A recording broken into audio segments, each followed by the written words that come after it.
Shit. Yo, I've been talking for like, I don't know, 5 minutes, 6 minutes. I didn't even have the recorder on. God damn it. Anyway, this is the Off Base Podcast. The podcast is carefully crafted to remind you to suck a fat one if you think you're the only one. Because you're not. I'm not. I'm definitely not. I'm your host, the Rocky Mountain no-name Jackass. It is 46 degrees outside in the city of Aurora at 7:48 in the a.m. on November 22nd, 2021. So unfortunately, I've been talking for the last 5 minutes. I'll try to recap where I'm at, which is I got a lot of energy for some reason to start this thing because I haven't done one since last Wednesday, I think, or last Thursday. So these are a lot of fun for me to do, but I am feeling a little crappy right now because I drank a little bit more than I should have.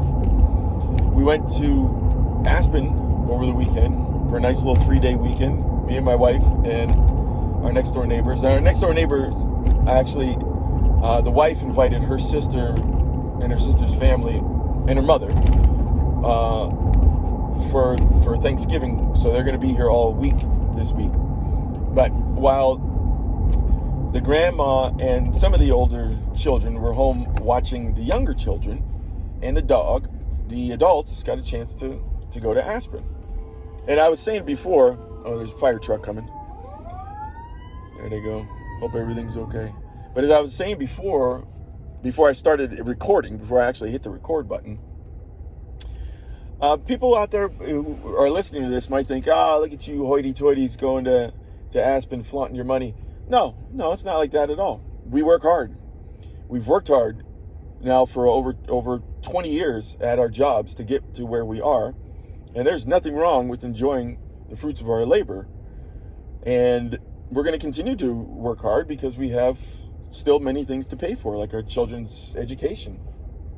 So we're unapologetic about that. And if anybody out there thinks that way, well, hey, you're entitled to your opinion. But hey, man, if you work for it, you should be able to enjoy it, which is what we did.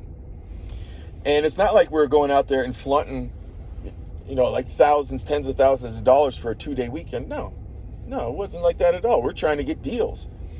The hotel that we stayed at, we ended up getting a great deal where we got a $60 breakfast credit for both days that we were there. So each couple saved $120 there. And then they also gave us a $100 food and beverage credit to eat at any of the restaurants that were in the hotel. So we ended up saving $220. And plus, my wife and next door neighbor also got the rooms at reduced rates, which was fantastic. So this trip came about when we first met our neighbors, when we all moved in late summer. We had them over, I think, for s'mores. I think it was on a September night. And come to find out that my birthday and the wife's birthday were in the same week. We're 2 days apart. So they got all excited. They were like, well, we should plan a trip. We should go somewhere. And that's where this Aspen trip came about. We are very, very thankful for our other neighbor who ended up watching the boys. And then my stepdaughter ended up staying with a friend, which was great. So how the weekend ended up transpiring was we left Friday and we stopped at the Iron Mountain Hot Springs in Colorado. It was really nice to spend 2 hours there and smell the sulfur of if you haven't been to a hot springs before, it smells like dead eggs because there's so much sulfur that's in the water. But there's also, high mineral content. They say that it's rejuvenating and blah, blah, blah, all that stuff. But we had a good time is the fact of the matter. And I can't remember if I mentioned it already, but it was me, my wife, my next door neighbor, his wife, and then her sister and her sister's husband as well. They had a chance to go with us. They enjoyed the hot springs.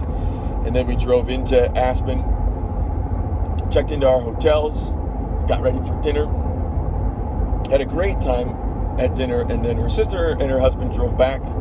And then we stayed for an extra day because we went and we got a great deal on a spa treatment. If you had never done a couples massage, man, that's fucking fantastic. It really is.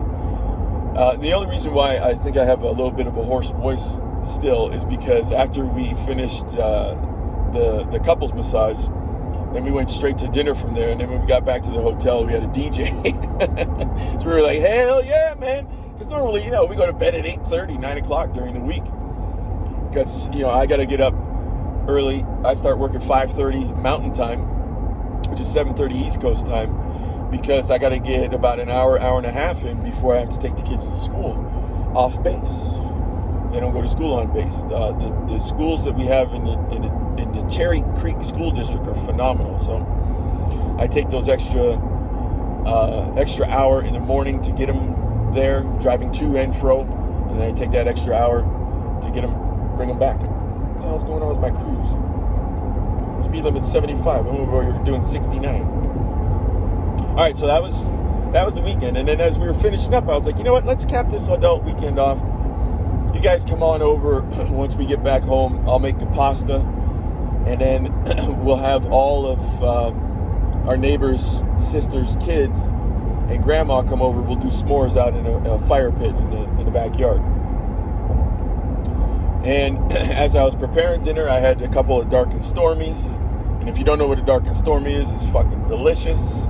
It is dark rum, ginger beer, and lime juice. So I had a couple of those as I was preparing dinner. I probably had 2 glasses of wine during dinner and then a glass afterwards. But, that's probably over the span of 6 hours maybe. But, I don't know, it's still making me feel a little crappy this morning. Although, what probably made me feel more crappy than the alcohol was the fact that I had so much pasta, because I'm trying to do the ketogenic diet, which is just fats and protein. And if you know anything about macronutrients and nutrition, you know that pasta has a lot of carbohydrates. But, hey, what are you going to do? Once in a while, you break the rules, you have some fun. And it was a great pasta. It's a pasta bolognese that I've been making for almost 2 decades now. Fucking delicious. Start out with crisping up some pancetta and then throw in all your aromatics, your onions, your carrots, your celery, and then all the rest of the meats after that. Grating some nutmeg over the top. Oh man, that adds a great layer of flavor to the pasta. Then the pasta is finished off by adding some heavy cream at the end, and it was fucking delicious. So any leftovers that I had, I went and dropped it off at our neighbor who watched the boys yesterday. So here's the deal. As we were cleaning up dinner, I'll go back to dinner in a second because that was actually the highlight. Not the food, the conversation. As we're cleaning up dinner, I said to my wife, you go ahead, you take, everybody outside and get started on the s'mores, and I'll clean up dinner. Well, we went outside, and all the little kids were out there.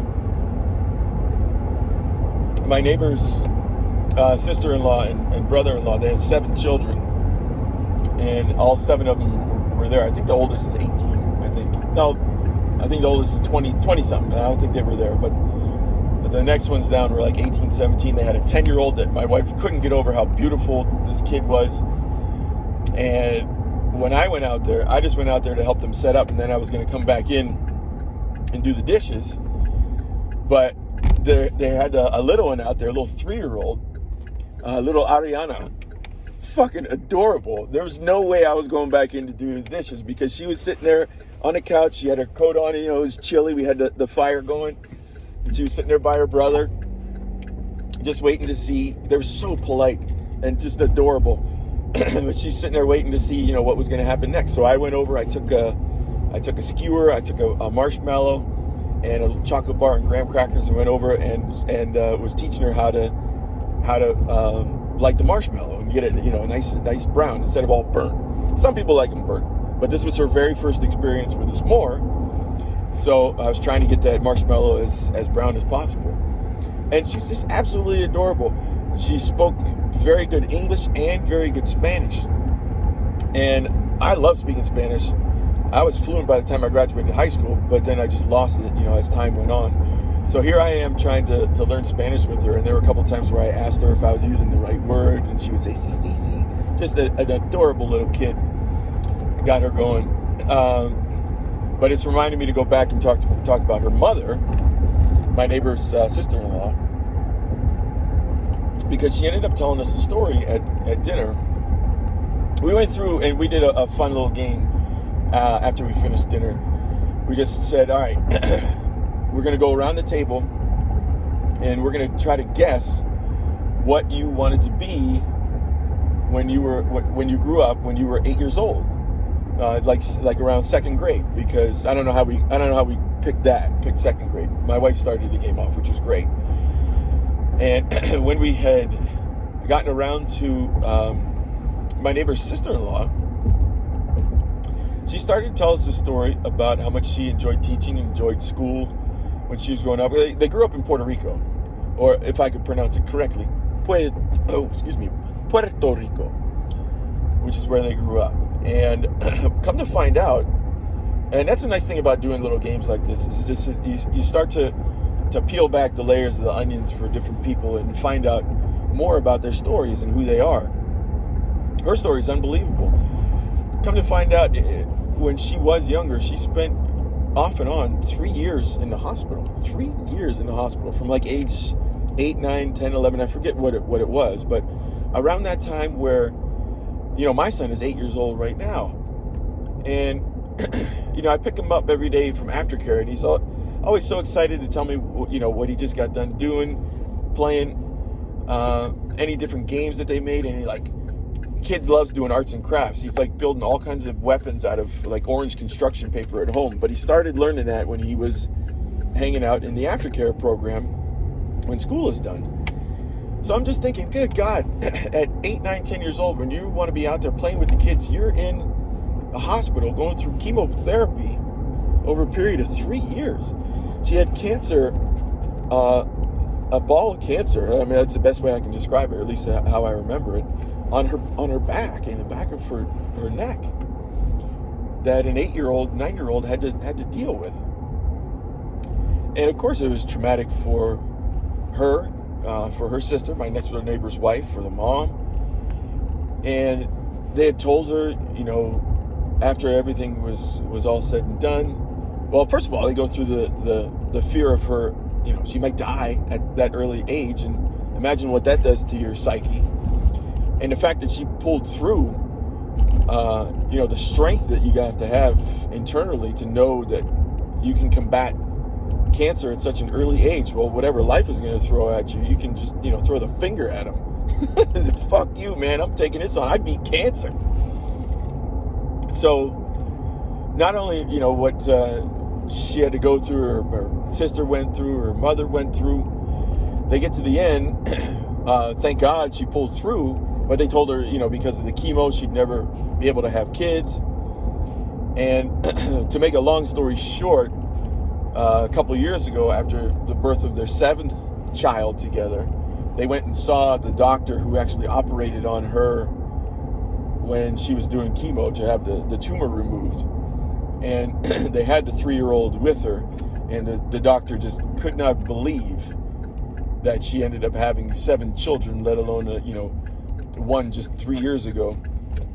And that's the one that I ended up helping out with the s'more, the little adorable one. So just a fascinating story. I wish I remembered more of it and actually had more time to talk about it, but I did just pull into base, and it's a short line today, probably because of the holidays. So I'll get the ID out. They'll scan me in. We'll see if Moto Man's working. My man Moto. But if that little story, if I did it any justice, if I relate it coherently, if that in any way helps you to stay motivated throughout the day, I don't know what does. Some 9-year-old who's able to beat cancer and then have 7 kids after that and have a family as fantastic as they do. Unbelievable. What's up, brother? Yeah. Have a good day. You too.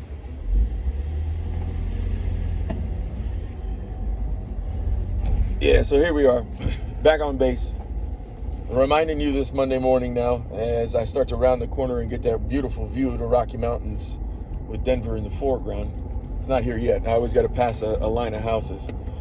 But yeah, man, find something out there that's going to keep you motivated. That'll keep me motivated today. I got a couple projects that I got to do at work before I finish up to go on a little Thanksgiving trip that we've got planned to Vail. We're going to be leaving Wednesday afternoon. So I got to work today and tomorrow, and then I'm taking Wednesday off. And of course, Thursday's off. My company gives us Friday off, so it's going to be a nice 5-day weekend for me. And there's the view. Woo! One of these days, I'll show you guys the view. This is killer. Denver in the foreground, Whitecaps in the background. Fantastic. So yeah, I'm back today. I'll do an afternoon video, and then I'll do 2 tomorrow as well because the kids have off Wednesday. So we'll get 2 in this week, and it's good to be back. I'll smell you this afternoon.